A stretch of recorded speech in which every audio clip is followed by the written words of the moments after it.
ఓం గం గణపతే నమ. ఓం శ్రీమాత్రే నమ. నా ఈ త్రిప్లస్ యాస్ట్రో ఛానల్ చూస్తున్న వీక్షకులందరికీ నా హృదయపూర్వక ధన్యవాదాలు. ఇక ఈ వీడియోలో మనం మృగశిర 1, 2, 3, 4 పాదాల వాళ్ళకి ఈ 2025 సంవత్సరం ఏ విధంగా ఉండబోతోంది అనేది ఒకసారి పరిశీలిద్దాం.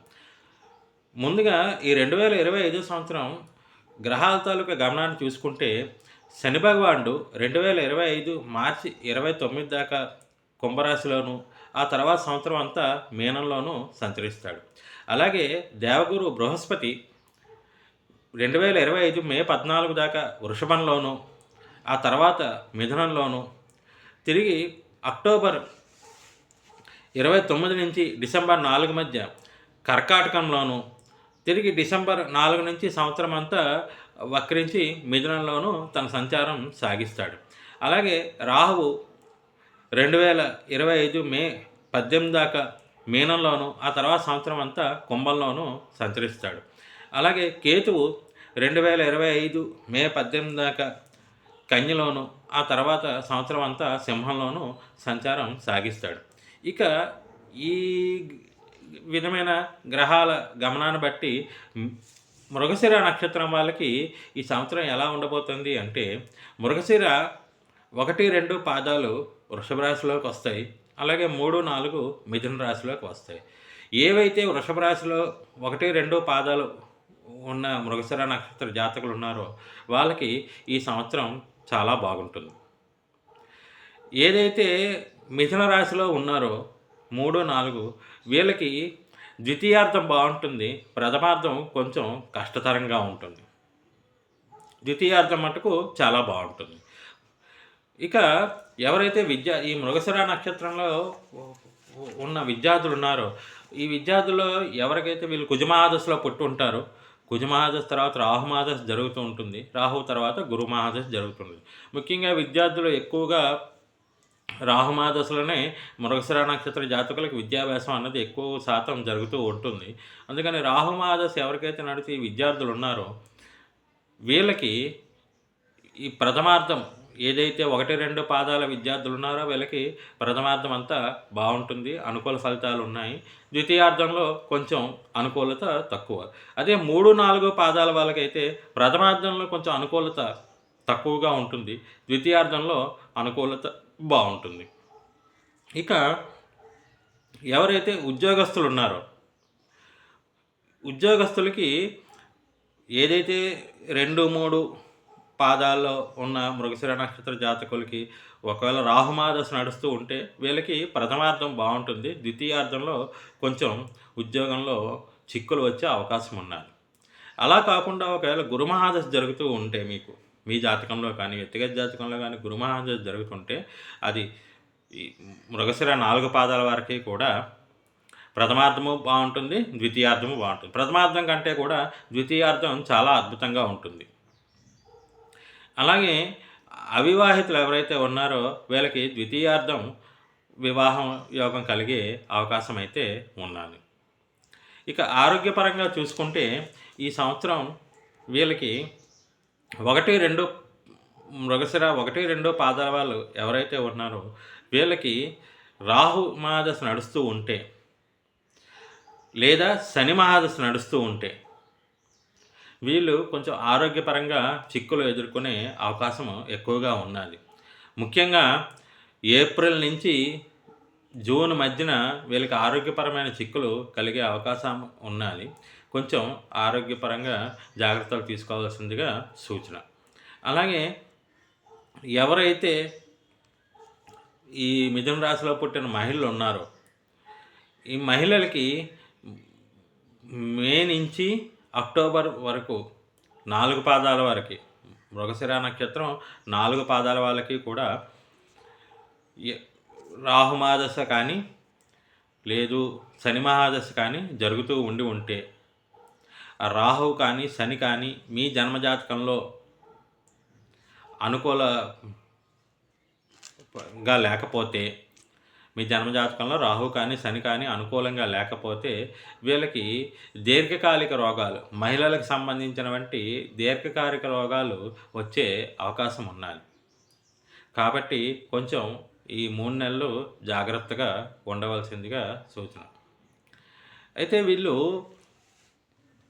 ఈ ఈ సంవత్సరం దీని నుంచి బయటపడాలి అంటే ముఖ్యంగా ఈ మిథున రాశి మహిళలు ఎవరైతే ఉన్నారో వీళ్ళు ప్రతి శనివారం ఆవుకి గోధుమ రొట్టి తినిపించడం ఒక మంచి చెప్పదగిన పరిహారం.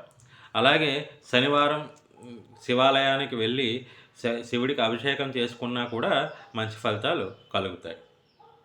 ఇక ఎవరైతే ఈ సంవత్సరం మిథున రాశి వాళ్ళు ఉన్నారో ముఖ్యంగా 3, 4 పాదాల వాళ్ళు వీళ్ళకి అక్టోబర్ తర్వాత నుంచి డిసెంబర్ మధ్యన నూతన గృహయోగం కానీ వాహన యోగం కానీ కలుగుతుంది. ఎవరైనా గృహ నిర్మాణం కోసం ప్రయత్నిస్తూ ఉంటే ఆలోచన ఉంటే ఆ సమయంలో వీళ్ళకి ఆ యోగం అయితే కనపడుతూ ఉన్నది. ఇక ఎవరైతే విదేశాలకు వెళ్ళే విద్యార్థులు ఉన్నారో వాళ్ళకి అక్టోబర్ తర్వాత చాలా యోగదాయకంగా ఉండబోతోంది. వీళ్ళు అనుకున్న ఫలితాలు వచ్చే అవకాశం ఉన్నాయి. ముఖ్యంగా సైన్స్ విద్యార్థులకి ఈ సంవత్సరం చాలా అద్భుతంగా ఉండబోతోంది. ఇక అవివాహితులైన యువతీ యువకులు ఎవరైతే ఉన్నారో వీళ్ళకి ద్వితీయార్థం అంటే మే నుంచి అక్టోబర్ మధ్యన వివాహానికి యోగదాయకంగా ఉండబోతోంది. మృగశిర 4 పాదాల వాళ్ళకి కూడా మే నుంచి అక్టోబర్ మధ్యన వివాహానికి అనుకూలంగా ఉండబోతోంది. కాకపోతే మీ వ్యక్తిగత జాతకంలో యోగం బలంగానే ఉంటేనే ఇది జరిగి తీరుతుంది. ముఖ్యంగా ఈ గోచారం ఒకటి గమనించవలసింది ఏంటంటే ఈ గోచార ఫలితాలు మన వ్యక్తిగత జాతకం మీద ఒక 10% మాత్రమే ప్రభావాన్ని చూపిస్తాయి. మిగతా 90% కూడా మన వ్యక్తిగత జాతకం మీద ఆధారపడి ఉంటుంది. మన వ్యక్తిగత జాతకం బాగుందనుకోండి, ఇక్కడ గోచారం బాగుంటే ఆ ఫలితాలు 100% మనకి కలుగుతాయి. అందులో ఎటువంటి సందేహం లేదు. ఒకవేళ మన వ్యక్తిగత జాతకం కానీ ఇబ్బందికర పరిస్థితుల్లో ఉంటే ఈ గోచారం బాగుంటే ఆ సమయానికి కాస్త మనం ఏదైతే ఇబ్బందులు పడుతున్నామో వాటికి కొంచెం ఉపశమనం కలుగుతుంది కానీ అద్భుతంగా ఉంటుందని చెప్పలేం. అందుకే ఏంటంటే చెప్పదగిన సూచన మీరు మీ వ్యక్తిగత జాతకాన్ని పరిశీలన చేసుకుని దానికి ఈ గోచారం ఇప్పుడు ఎలా ఉందో చూసుకుని దానికి తగ్గట్టు వ్యక్తిగత జాతకాన్ని అనుసరించి పరిహారాలు చేసుకుంటే ఇంకా మంచి ఫలితాలు అనేవి పొందే అవకాశం అయితే ఉంటుంది. ఈ నా ఛానల్ చూస్తున్న వీక్షకులందరికీ ఒక చిన్న మనవి ఏంటంటే మీకు కనుక నా ఈ ఛానల్ నచ్చినట్లయితే సబ్స్క్రైబ్ చేయండి, లైక్ చేయండి, అలాగే మీకు తెలిసిన నలుగురికి షేర్ చేయండి. ఇక ఈ మిథున రాశి వాళ్ళు ఏదైతే మృగశిర నక్షత్రం 4 పాదాల వాళ్ళు ఉన్నారో ముఖ్యంగా మిథున రాశిలోకి వచ్చే 3, 4 పాదాల జాతకులు ఈ సంవత్సరం అంతా కూడా వీలైనప్పుడల్లా బుధవారం నాడు మీ దగ్గరలో ఉన్న గోశాలలో గోసేవ చేసుకోండి. లేదా అలాగే ఈ అవకాశం ఉంటే మీ దగ్గరలో ఏదైనా వినాయక మందిరం ఉంటే గణపతి మందిరాల్లో ఒక 11 దర్బలు గణపతికి సమర్పించి దండం పెట్టుకోండి. అది కూడా మీకు మంచి పరిహారంగా ఉపయోగపడుతుంది. మీకు ఉన్న ఈ గ్రహ దోషాలన్నిటినీ చాలా వరకు ఉపశమనం కలిగిస్తుంది. ఇక ఈ సంవత్సరం ఏదైతే ముఖ్యంగా చెప్పుకోవాల్సింది ఏంటి అంటే